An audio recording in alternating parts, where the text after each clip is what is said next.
अस्सलाम वालेकुम everyone, hope you all are doing well and welcome back to another cooking story. कैसे हैं आप सब लोग? आई होप आप सब ठीक होंगे और बहुत खुश होंगे। आज की वीडियो में मैं आपके साथ ये बहुत ही मज़ेदार और बहुत easy tutti frutti fruit cake की रेसिपी शेयर कर रही हूँ, जिसको आप अपने घर पे बना के एंजॉय भी कर सकती हैं और इसी को आप एज अ बिज़नेस आइडिया भी यूज़ कर सकती हैं। तो चलते हैं, रेसिपी को स्टार्ट करते हैं।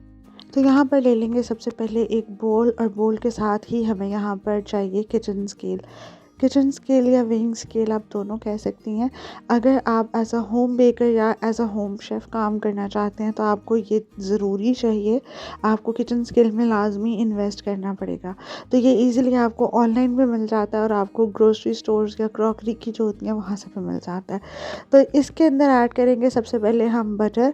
बटर यहाँ पे 1 कप से बिल्कुल थोड़ा सा ही कम है, बिल्कुल ऊपर तक भर के नहीं है। ये मैंने आपको बिल्कुल अच्छी तरह से प्रेस किया हुआ है ताकि आपको प्रॉपर समझ आ जाए। और अगर आप वेइंग स्केल में लेंगी तो ये आपने इसके अंदर ऐड करना है 150 ग्राम्स। अगर आप खुद घर पे बना रही हैं तो कप्स यूज़ कर रही हैं तो मैंने आपको कप का भी बता दिया है। लेकिन अगर आपको यही as a business idea use करना है तो फिर आपने इसके अंदर ऐड करना है 150 ग्राम्स ऑफ अनसॉल्टेड बटर। कोई भी अनसॉल्टेड बटर हो तो वही लीजिएगा।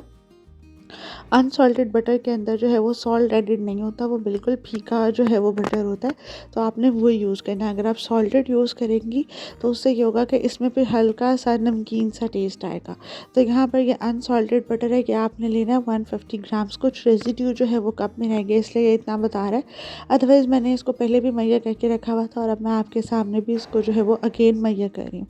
तो ये ऐड करना है आपने इसके अंदर 150 ग्राम्स। और यहाँ पर मैंने 150 ग्राम्स जो है वो बटर का कंप्लीट कर लिया है।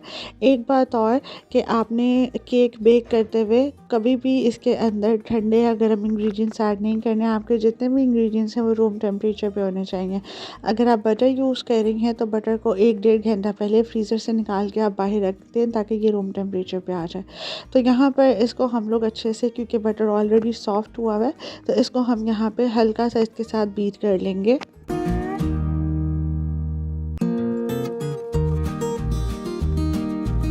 बटर केक्स बनाते हुए ये होता है कि ये साइड्स पे बहुत ज़्यादा उठता है, तो आपने एक स्पैचुला सिलिकॉन का अपने पास ज़रूर रखना है ताकि इस तरह से आप बार बार जो साइड्स हैं उसको स्क्रैप करते जाएं और अगेन उसको अच्छी तरह से जो है वो आप जब बीट करें तो वो बिल्कुल स्मूथ मिक्सचर बने। तो इसको एक दफ़ा मैं अगेन यहाँ पर बीट कर लूँगी।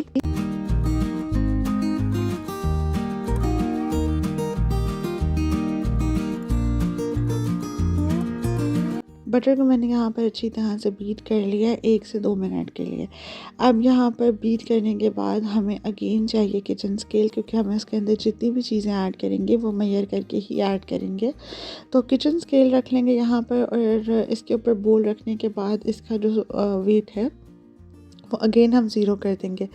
मेजरिंग स्पून यूज़ करने से ये होता है कि आपकी रेसिपी थोड़ी सी ऊपर नीचे हो सकती है, लेकिन अगर आप किचन स्केल यूज़ करें तो फिर आपकी रेसिपी बिल्कुल एग्जैक्ट बनती है और इसके अंदर कोई इशू, कोई ख़राबी नहीं होती।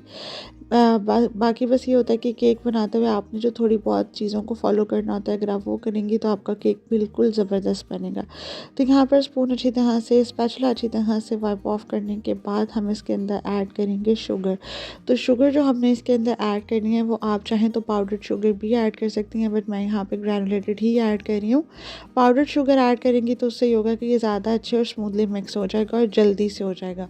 पाउडर्ड शुगर आपने सेम वही लेनी है कप्स में जितनी आपने बटर ऐड किया था। जैसे मैंने 3/4 कप बटर ऐड किया था तो 3/4 कप ही हम इसके अंदर ऐड करेंगे शुगर। ठीक है, इसके बाद अगर आप इसको ग्राम्स में देखेंगी तो सेम वही बात कि जितने हमने ग्राम्स बटर ऐड किया था उतने ग्राम्स ही अपने इसके अंदर ऐड करनी है शुगर। बटर मैंने 150 ग्राम्स लिया था तो शुगर भी मैं इसके अंदर 150 ग्राम्स ही ऐड कर रही हूँ, आप देख सकते हैं। ये लेकर इसको दोबारा अच्छी तरह से हम लोग यहाँ पर अगेन बीट कर लेंगे।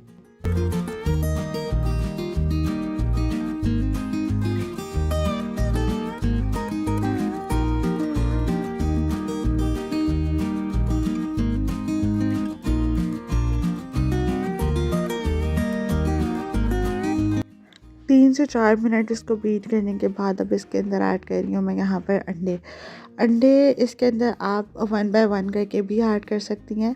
एक एक अंडा ऐड करती जाएँ और इसको बीट करते जाएँ। अच्छा, यहाँ पे इस स्टेज पे आपको लगेगा कि जो हमने इसके अंदर बटर ऐड किया वो कर्डल होना स्टार्ट हो गया, फुटकियाँ बनने लग गए हैं।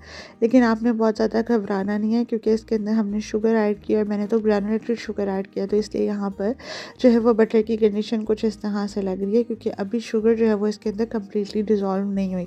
मैंने अभी इसके अंदर कुछ चीज़ें ऐड करनी है, तो मैं वो साथ साथ ऐड करती जाऊँगी, बीट करती जाऊँगी, तो शुगर जो है वो भी अच्छे से डिज़ोल्व हो जाएगी। लेकिन अगर इस स्टेज के ऊपर आप पाउडर शुगर ऐड करेंगी तो वो बहुत अच्छे से और स्मूथली मिक्स आउट हो जाएगी, आपको बहुत ज़्यादा बॉदर नहीं करेगी। यहाँ पर इसके अंदर अब हम बाकी अंडे ऐड करेंगे। एक अंडा मैं अभी ऐड कर चुकी हूँ। आप चाहें तो सेपरेटली भी ऐड कर सकती हैं, एक एक करके एक एक ऐड करती जाएँ, बीट करती जाएँ। एक अंडा मैंने पहले ऐड कर दिया था और ये अब बाकी के 2 अंडे जो हैं वो मैं इसके अंदर ऐड कर रही हूँ, तो टोटल इसके अंदर ऐड करेंगे 3 अंडे। एक अंडे की जर्दी जो थी वो खुल गई थी और वो सारा फैल गया था, तो इसलिए इस तरह से लग रहा था। अदरवाइज़ इसके अंदर आपने 3 अंडे ऐड करने हैं। 3 अंडे ऐड करके इसको अच्छी तरह से हम यहाँ पर बीट कर लेंगे। आप चाहें तो सेपरेटली ऐड करके बीट कर लें, बट मैं यहाँ पर सारे एक अंडा मैंने सेपरेटली ऐड कर दिया था और बाकी के 2 अंडे ऐड करके इसको भी इस तरह से बीट कर लेंगे।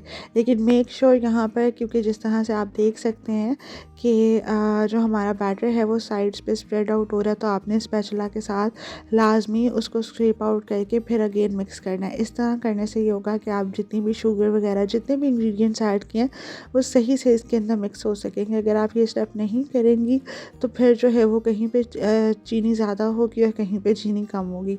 बटर केक्स में आपको बार बार स्क्रैपिंग का ये स्टेप ज़रूर करना पड़ता है।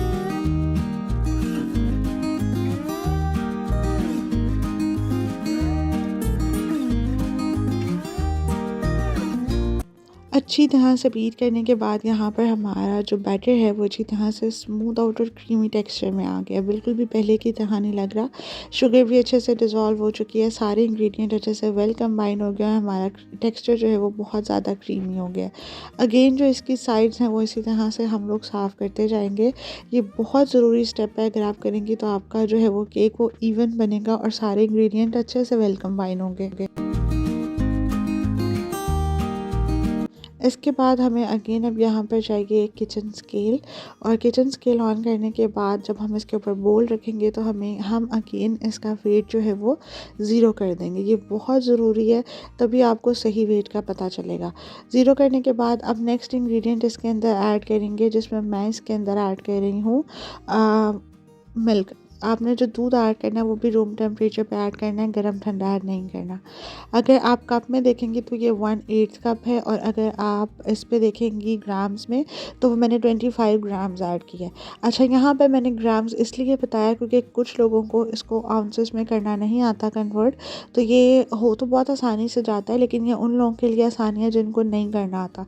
तो अगर आप ग्राम्स के अकॉर्डिंग ही देख रही हैं किचन स्केल के साथ, तो मैंने 25 ग्राम्स इसके अंदर ऐड किया है। और अगर आप टेबल स्पून्स में देखेंगी तो 2 टेबल स्पून्स भर के जो किचन मेजरिंग स्पून होते हैं उसमें 2 टेबल स्पून इसके अंदर दूध ऐड कर दिया, वो भी रूम टेम्परेचर पे। अच्छे से जो है वो हम अगेन इसको मिक्स कर लेंगे, बीट कर लेंगे अगेन 1 से 2 मिनट के लिए।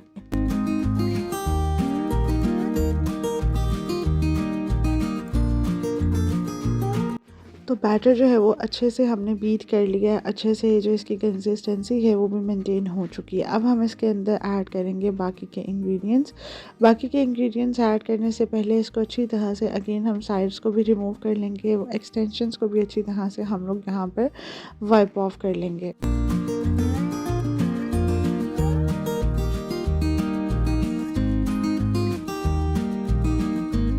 फिर यहाँ पर ऐड करेंगे वनीला एसेंस, जो कि आपने मेजरिंग स्पून के अकॉर्डिंग 1 टीस्पून ऐड करना है, और जो वनीला एसेंस की बॉटल है उसके ढक्कन के अकॉर्डिंग आपने ऐड करना है, तो 2 ढक्कन ऐड करने हैं। मैंने भी 2 ढक्कन ही ऐड किए हैं, लेकिन वो क्लिप मेरे से रिकॉर्ड नहीं हुआ। अगेन किचन स्केल ले लेंगे और अब इसके अंदर ऐड करेंगे बाकी के इंग्रेडिएंट्स, जो कि अब बिल्कुल ड्राई इंग्रेडिएंट्स हैं। तो ड्राई इंग्रेडिएंट्स में ऐड करेंगे यहाँ पर ऑल पर्पज़ फ्लावर। अगर आप कप्स के अकॉर्डिंग ले रही हैं, मेजरिंग कप के अकॉर्डिंग, तो आपने जो आपके पास 1 कप होता है मेजरिंग कप में, वो आपने लेवल करने के बाद उसके ऊपर 1 टेबलस्पून भर के इसके अंदर ऐड कर देंगे तो 150 ग्राम्स आपका कंप्लीट हो जाएगा। और अगर आप किचन स्केल पे ले रही हैं तो फिर आपने वो 150 ग्राम्स ही ऐड करना है। फिर बेकिंग पाउडर ऐड करेंगे यहाँ पर 3 ग्राम्स, और इसके साथ ही बेकिंग सोडा ऐड करेंगे, वो भी 3 ग्राम्स ही बनेगा। लेकिन अगर आप ये दोनों चीज़ें मेजरिंग स्पून में लेंगी तो 1 टीस्पून आपने इसके अंदर बेकिंग पाउडर ऐड करना है और हाफ़ टी स्पून आपने बेकिंग सोडा ऐड करना है। लेकिन बेकिंग सोडा की भी जो वेट आता है वो इक्वली आता है as compare to baking powder. तो अब इसको अच्छी तरह से यहाँ पर हम मिक्स कर लेंगे। एक दफ़ा मैं आपको सारे इंग्रेडिएंट्स का रीकैप बता देती हूँ कि मैंने क्या चीज़ें कितनी कितनी अमाउंट में ऐड की हैं। बटर इसके अंदर अगर आपने ऐड करना है तो वो आपने ऐड करना है 3/4 कप और 150 ग्राम्स। शुगर ऐड करनी है इसके अंदर 3/4 कप और 150 ग्राम्स, जो कि सेम है just like butter.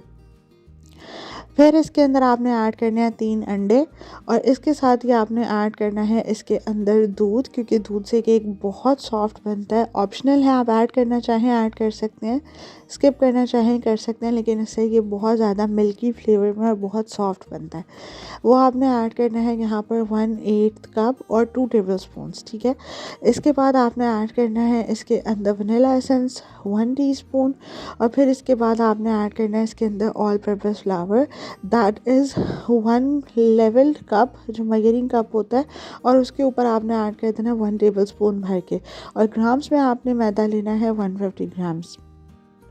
Baking powder अगर ऐड कर रही हैं तो 1 टीस्पून, और ग्राम्स में आपको बनेगी वो 3 ग्राम्स, और अगर आप बेकिंग सोडा ऐड कर रहे हैं तो वो बनता है हाफ़ टी स्पून और same amount that is 3 grams. तो ये ऐड करके आपने अच्छी तरह से ये सारी चीज़ें मिक्स कर लेनी है, और मिक्स करने के बाद आपका जो बैटर बनेगा वो कुछ इस तरह से बनेगा। इसके लिए क्योंकि मैं बना रही हूँ टूटी फ्रूटी केक, तो मैं इसके अंदर टूटी फ्रूटीज़ ही ऐड करूँगी ग्रीन और रेड कलर में। इनको मैंने छोटा छोटा चंक्स में कट कर लिया, और यहाँ पर इसको मैदे के अंदर अच्छी तरह से कोट कर लेंगे। यहाँ पे आपने इसको बहुत अच्छे से कोट करना है, और बहुत अच्छे से कोट करने के इससे ये होता है कि ये जो है इसके अंदर नीचे सेटल डाउन नहीं होती। तो अच्छे से आपने इसको जो है वो कोट कर लेना है यहाँ पर।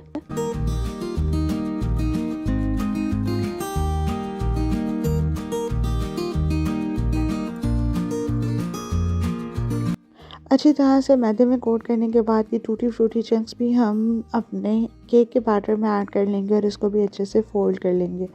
टूटी फ्रूटी चंक्स का मैंने आपको कोई वेट नहीं बताया, ये आप जितना ऐड करना चाहें अपने टेस्ट के अकॉर्डिंग आप इसके अंदर ऐड कर सकते हैं।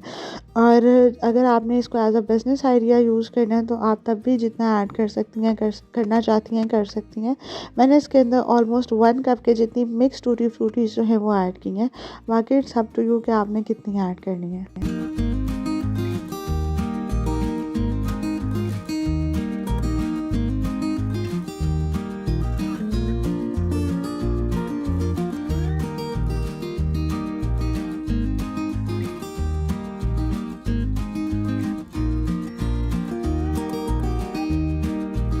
अच्छे से फ़ोल्ड करने के बाद यहाँ पे मैंने एक लोफ पैन ले लिया, जिसको मैंने बटर से ग्रीस किया हुआ है, और अच्छे से मैंने इसके अंदर बटर पेपर भी अप्लाई किया हुआ है।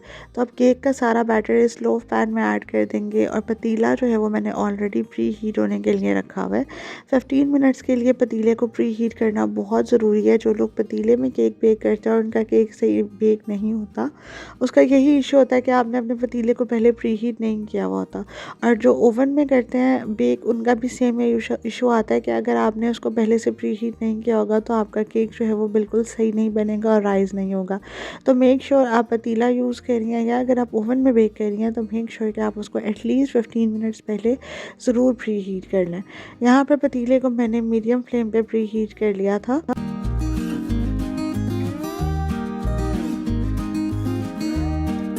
पतीला अच्छे से प्री हीट हो चुका है। यहाँ पर एक स्टैंड रखेंगे और लोफ पैन रख देंगे। केक को मैं यहाँ पर बेक करूँगी for about 40 minutes on medium flame. अगर आप ओवन में बेक कर रही हैं तो आप 170 डिग्रीज़ पे फॉर अबाउट 45 मिनट्स इसको ईज़िली बेक कर सकती हैं।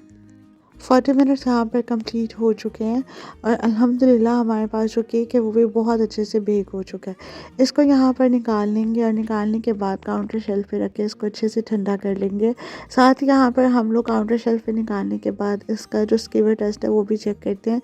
वैसे तो केक अल्हम्दुलिल्लाह बहुत अच्छे से बेक हो चुका है, लेकिन फिर भी यहाँ पर स्कीवर से चेक करते हैं तो स्कीवर इसके अंदर इंसर्ट करते हैं और यहाँ पर केक हमारा अल्हम्दुलिल्लाह कम्प्लीटली और परफेक्टली बेक हो चुका है। अगर यहाँ पर आपकी स्कीवर क्लीन ना निकले तो दैट मीन्स कि आपका केक बेक नहीं हुआ।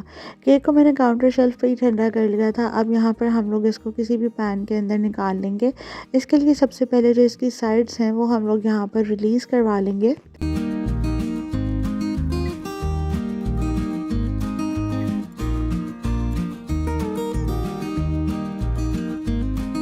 केक को अच्छे से ठंडा करने के बाद इसको यहाँ पर इक्वल स्लाइसेस में कट कर लेंगे, बट मेक श्योर हमेशा केक कट करने से पहले आपका केक जो है वो कम्प्लीटली ठंडा होना चाहिए। ये केक आप बहुत ही ईजिली हाई टी पार्टीज़ पे अपने घर पे बना सकती हैं या घर पे ही शाम की चाय के साथ सर्व करने के लिए भी ये केक आप बनाकर सर्व कर सकती हैं। बहुत आसान रेसिपी है, बहुत आसानी से ये केक घर पे बन जाता है। और यही केक अगर आप क्रीम वर्क नहीं करना चाहती हैं, जिनको क्रीम वर्क नहीं करना आता, तो वो ये केक्स बनाकर भी सेल कर सकती हैं। ये भी बहुत अच्छे सेल हो जाते हैं, बहुत आसानी से आप इसको घर पे ही बना सकती हैं। तो ये थी मेरी आज की वीडियो, जो कि आई होप आपको बहुत पसंद आई होगी। अगर आपको मेरी आज की रेसिपी पसंद आई हो तो do share your feedback in the comment section below. Thank you so much, take care and अल्लाह हाफिज़।